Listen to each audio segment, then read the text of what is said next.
తుఫాను గండం నుంచి గట్టెక్కిన నెల్లూరు జిల్లా దక్షిణ తీర ప్రాంతాన్ని వరద ముప్పు వెంటాడుతోంది. 2 వారాలుగా ఎగువన కురిసిన వర్షాలతో నదులు పోటెత్తాయి. భారీ వర్షాలతో జలాశయాలు పూర్తి నీటి మట్టానికి చేరుకున్నాయి. దీంతో ఎగువ నుంచి వస్తున్న వరద నీటిని యథాతథంగా దిగువకు విడుదల చేస్తున్నారు. జిల్లాలోని తీర ప్రాంత మండలాల్లో పంట పొలాలను వరద ముంచెత్తుతోంది. వరద నీటితో చిక్కుకున్న డెల్టాలో వరి సాగుకు భారీ నష్టం వాటిల్లుతోంది.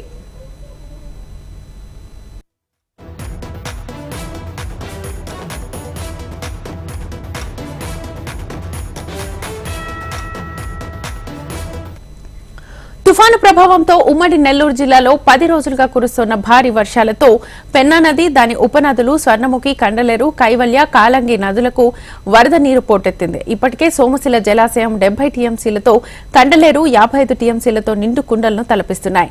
తీర ప్రాంతాల్లోని కొన్ని మండలాలు ఇప్పటికే జల దిగ్బంధంలో చిక్కుకుని జనజీవనం పూర్తిగా స్తంభించిపోవడంతో ప్రజలు తీవ్ర ఇబ్బందులు ఎదుర్కొంటున్నారు.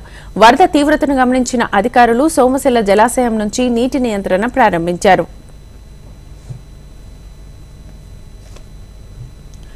ఎగువ నుంచి బ్యారేజీలకు వస్తున్న వరద నీటిని యథాతథంగా విడుదల చేస్తున్నారు. దిగువ ప్రాంతాల్లో పెన్నా నదికి ఉపనదులుగా ఉన్న కొమ్ములేరు, బొగ్గేరు, బీరాపేరు, పందులవాగు, నల్లవాగు వరద ప్రవాహంతో సంగం, నెల్లూరు బ్యారేజీల వద్ద 11 అడుగులకు నీటి మట్టం చేరుకుంది.